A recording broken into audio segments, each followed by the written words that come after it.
You picked it up again. You didn't mean to. You were in the middle of something. A conversation, a meal, a moment of actual quiet. And then your hand just moved, like it had its own reasons, like it already decided before your brain had a chance to weigh in. And here's what's strange. You probably can't even remember why. There was no notification, no alarm, no reason. Just the pull. Just that invisible hook, lodged somewhere behind your sternum, tugging you back to the screen for the 153rd time today. The average person checks their phone 96 times a day. That's once every 10 minutes across every waking hour.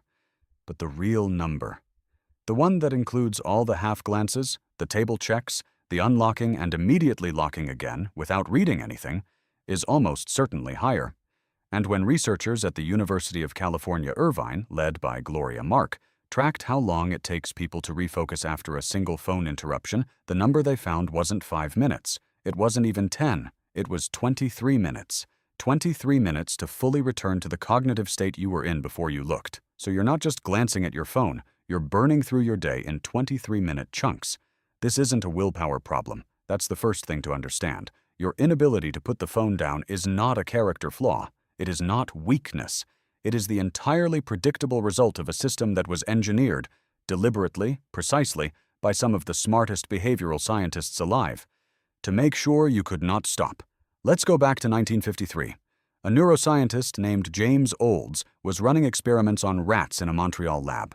He was implanting tiny electrodes into different regions of the rat's brain and then giving the rats the ability to press a lever that would send a small electric pulse directly into their own neurons.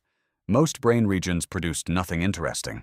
But then Olds hit a specific cluster of cells deep in the center of the brain, a region now called the nucleus accumbens. And something extraordinary happened. The rats wouldn't stop pressing the lever. They pressed it thousands of times per hour. They ignored food. They ignored water. They crossed electrified grids to get to the lever. They pressed it until they collapsed from exhaustion, and when they woke up, they pressed it again. What Olds had stumbled onto was the brain's dopamine system, the circuit that doesn't just reward pleasure, but generates the compulsive, aching desire to seek it. That distinction matters more than almost anything else in this story. Dopamine is not the pleasure chemical. That's a myth so common it's become a kind of cultural shorthand. But it's wrong. Dopamine is the wanting chemical. It is the system that makes you reach, search, pursue, anticipate. The pleasure, the actual satisfaction, is handled by a different system entirely, driven by opioid receptors. Dopamine doesn't make you feel good when you get the thing. It makes you feel desperate to find out if the thing is there. And here's where your phone enters the picture. Every time you check your phone, you are pulling on a lever. Sometimes the lever delivers something, a message from someone you care about, a piece of news that feels important, a notification that someone liked what you posted. And sometimes it delivers nothing, just a blank screen. No new information. Silence. And that randomness, the not knowing what you'll find, is precisely what makes it impossible to stop. In the 1950s, the behavioral psychologist B.F. Skinner discovered that animals would work hardest and most persistently for rewards that arrived on what he called a variable ratio schedule. Not when a reward came every time, not when it came at fixed intervals, but when it came unpredictably, sometimes on the third press, sometimes on the 14th, sometimes not for 100 tries. That unpredictability didn't discourage the animals. It made them frantic. It made the behavior almost impossible to extinguish. Slot machines work on this exact principle. So does your social media feed. So does every notification, every like, every reply that might or might not be there the next time you look. This is not an accident. The people who built the platforms you spend your life on knew this. Tristan Harris, a former design ethicist at Google who went on to found the Center for Humane Technology, spent years watching from the inside as these systems were deliberately built to exploit the dopamine loop. The infinite scroll was designed to remove the natural stopping point, the moment when you'd flip to the next page and realize a chapter was ending.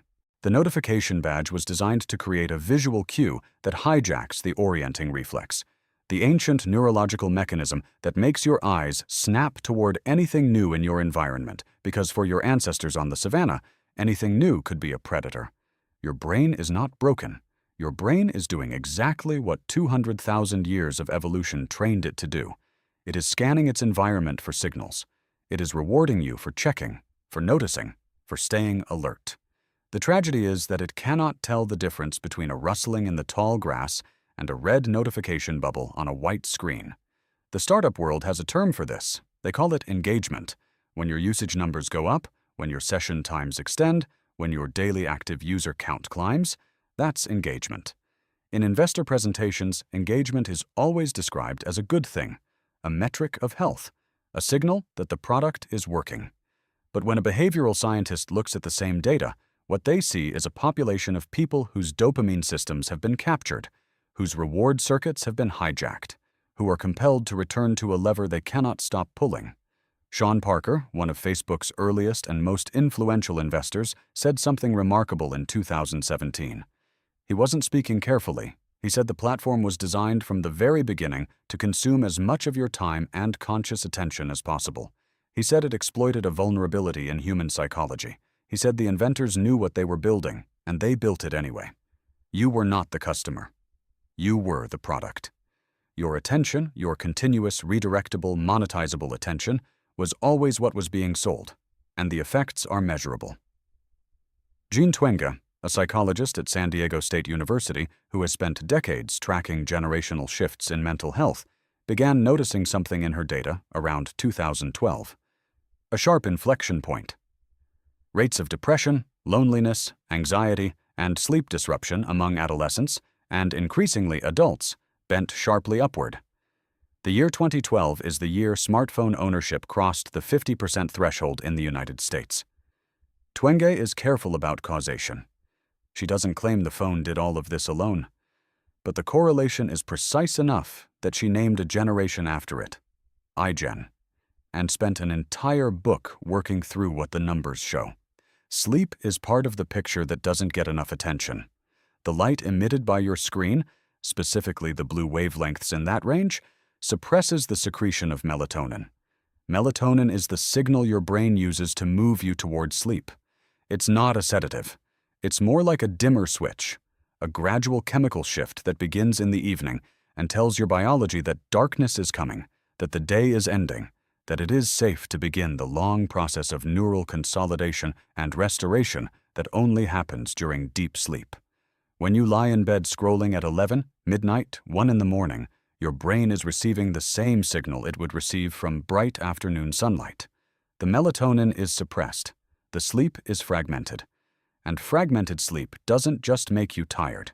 It impairs emotional regulation, weakens prefrontal control over impulsive behavior, and makes you, measurably, physiologically, less able to resist the urge to check the phone again the next day. The loop feeds itself. So where does that leave you? The honest answer is that structural change matters more than personal resolve. You cannot willpower your way out of a system that was engineered by entire teams of behavioral scientists whose only job was to make sure you couldn't. That's not pessimism. That's just an honest accounting of the forces involved. The lever was built by experts. Pulling yourself away from it requires understanding what the lever is. Start with what researchers call friction. The single most effective behavioral intervention for reducing phone use is not a commitment or a promise to yourself. It is distance. Physical distance. Charging your phone in another room at night was shown in multiple studies to improve sleep quality dramatically. Not because you have more willpower in the morning, but because the lever is not within reach. What is not within reach cannot be reached without a conscious decision. That decision creates a pause. That pause is where your actual intentions live. The second thing is to understand what you are actually looking for when you reach for the phone. Because if you go back to what Olds discovered in 1953, if you go back to those rats pressing the lever until they collapsed, the lever was never really about what came out. It was about the act of pressing itself. The seeking. The possibility that something might be there. What you are really reaching for almost every time is not information. It is relief from the discomfort of being present with nothing happening. And that discomfort, The fidgety, low-grade agitation of a quiet moment is something your ancestors never had to learn to tolerate because quiet moments on the savannah were not safe. Stillness was the state you were in just before something attacked. Your nervous system still holds that memory. It still fills silence with unease. The phone is not the problem. The phone is the answer your nervous system found to a question that has been inside you for 200,000 years. Tonight, when you reach for it without knowing why, you will know exactly what is happening. You will feel the pull of the lever and understand what built it. Not just the engineers in Silicon Valley, but the ancient circuits that predate language, predate cities, predate everything you think of as modern life. The hand that reaches for the phone is the same hand that once scanned the horizon for movement in the grass. You were never not paying attention. You were just paying it somewhere they told you to look.